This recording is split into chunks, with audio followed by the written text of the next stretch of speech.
Əzizə Mustafazadə 19 dekabr 1969-cu ildə Bakıda anadan olmuşdur. Fəaliyyəti bəstəkar, pianoçu, müğənnidir. Onun bu fəaliyyətləri 1991-ci ildən başlamışdır. Atası Vaqif, anası isə Elza Mustafazadədir. Valideynləri Əzizənin musiqiyə qarşı həssaslığını onun 8 aylığında hiss edibmişlər. Atası Şur muğamını ifa edərkən Əzizə ağlamağa başlamışdır. Rastı ifadə edərkən isə o rəqs edirdi. Əzizə incəsənətin bütün növlərinə qarşı maraq göstərdi, xüsusilə rəssamlıq, rəqs və ifaçılıq.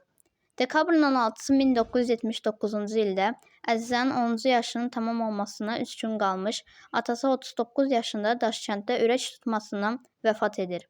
17 yaşında Teleyonus Monk adına piano müsabiqəsində birincilik almışdır. Elə həmin bu vaxtlarda Əzizə anası ilə Almaniyaya köçmüşdür. Onun ikinci albomu Always albomu ona yüksək Alman mükafatı qazandırıb.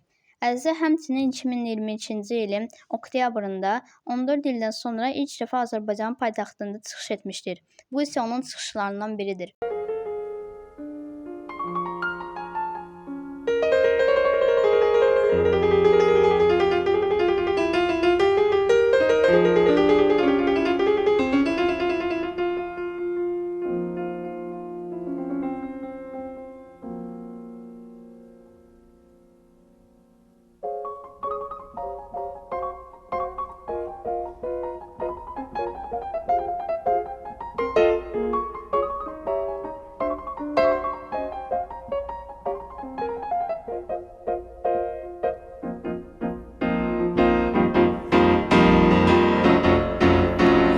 Bao chi đi cha đâu đã đừng cho nào đó bao ý cha cho đậm chú đi cha đó bao à chi đó đã đừng đã đâu đã đó đã để đâu sao đâu kể đâu cha đã đâu đó ba đâu che để cho che phát ra ba đâu che để cho đi đi đi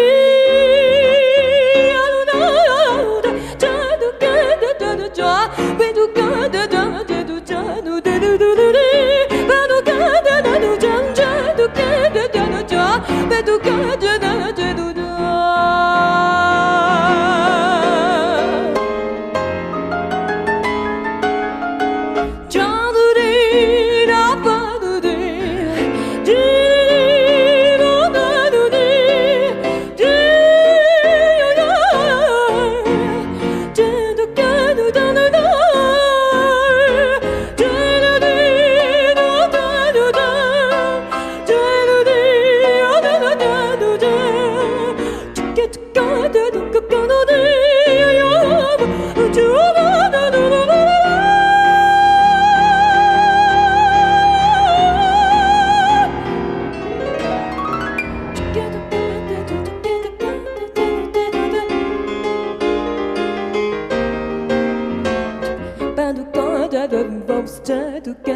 Together,